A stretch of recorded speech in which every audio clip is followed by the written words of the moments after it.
The title of the presentation is Where Are We Now? In my experience so far in attempting to promote the ideas of the movement and the Venus Project, I find about 95% of the critics tend to ignore the current state of affairs. And in a detached manner, they simply criticize the abstracts of what our proposed resolutions are, without ever reflecting on the train of thought that was employed to reach those solutions. So in response to this, I decided to simply focus on the information which will, at a minimum, at least further compound the dire need to get away from our current social practices, while also showing the logic that the Venus Project employs to arrive at the conclusions and ideas that they do. We're not just making things up. Jacques Fresco didn't just creatively come up with ideas. He has a pivotal train of thought, and it has a near empirical basis. So first, there's going to be an overview of the movement and the tenets of the Venus Project. And then, part one, we're going to elaborate even more so on the nature of our world monetary system and its consequences. While in part two, we will take a larger step back and consider the human condition, its cultivation, and the effects of the social system at large. Now, before I begin, please note that it was recommended in the email sent out that people read the orientation guide or the activist video, because basically I'm going to move very quickly through a lot of this information on the assumption that a lot of you are already familiar with some of it. If you're not, don't be surprised if some things come as extremely foreign. This lecture is actually part of two lectures. The second lecture will be given sometime in the future to deal with the other section. As you'll see, I deal with the first part of the idea, which is the fact our social system is corrupt. And the second section is what the solutions are. We're not going to talk about solutions specifically right now. We're going to talk about the reasoning behind it. The term zeitgeist is defined as the intellectual, moral, cultural climate of an era. The term movement simply implies motion or change. Therefore, the Zeitgeist movement is thus an organization that urges change in the dominant intellectual, moral, and cultural climate of the time, specifically to values and practices which would better serve the well-being of the whole of humanity, regardless of race, religion, creed, or any other form of contrived social status.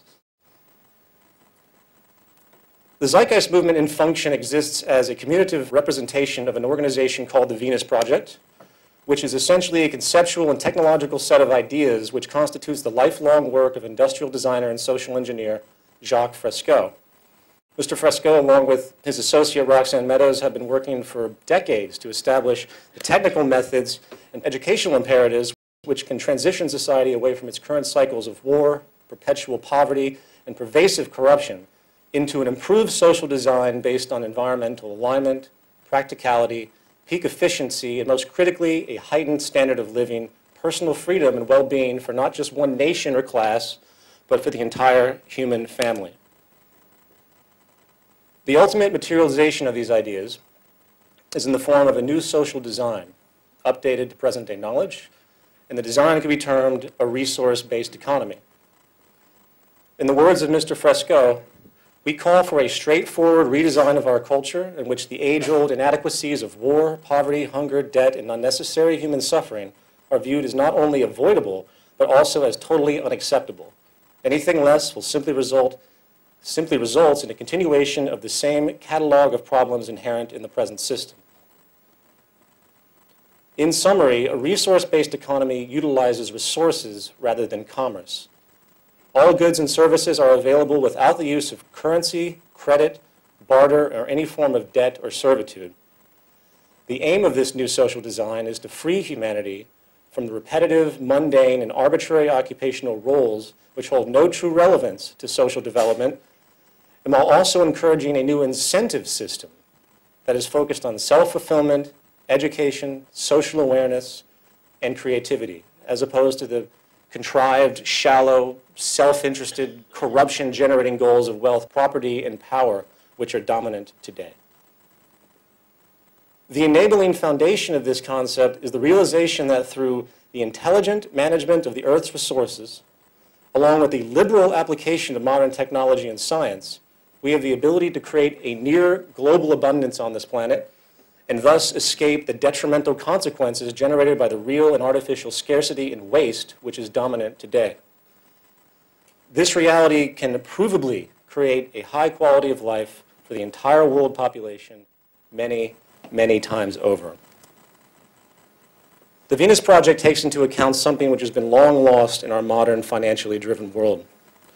the fundamental building blocks of society and the basic understandings required to maintain a person's emotional, intellectual, and physical well-being. All social systems, regardless of political philosophy, religious beliefs, or social customs, ultimately depend upon natural resources as the initial step towards social functionality. Concurrently, society itself is a culture machine. In other words, it's a natural consequence for a culture to support the values integral to the dominant institutions of that society, regardless of the benefit of those values. In other words, the society reaps what it sows. If your society's foundation inherently supports self-interest, elitism, greed, and dishonesty, then no one should ever be surprised when certain members of society continuously fall into the extremity of murder, financial corruption, or indifferent selfish gain. In other words, society is not only a product of the sum of its members' values, paradoxically, it's also a generator of them for each new generation.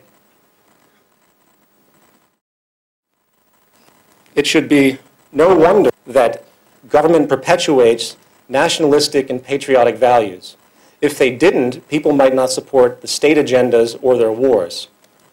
It should be no wonder that the Catholic Church perpetuates the idea that humans are born into sin. Otherwise, people might not show up to be saved. And it should be no wonder every major city on this planet is cloaked with corporate advertising working to force materialism and inadequacy. Why? Because otherwise, some people might just be happy with what they have and not contribute to the profit and perpetuation of a corporation or an economy.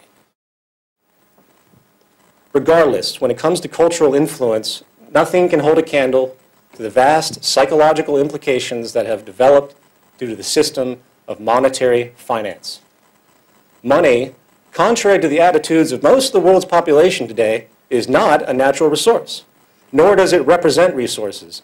In fact, by all standards of logic, money is only functionally relevant in society when natural resources and the mechanisms of creation are scarce.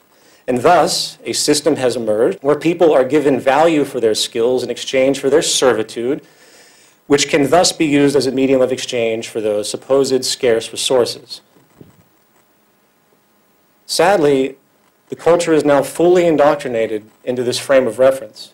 And like the rising sun, most cannot even consider any other possibility for social functionality.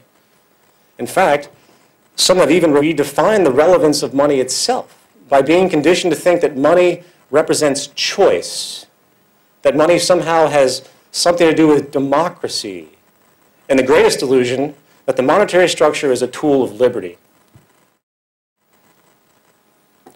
Well, while money has indeed served a positive role overall in the course of our social evolution, adaptation and change and improvement is still unstoppable.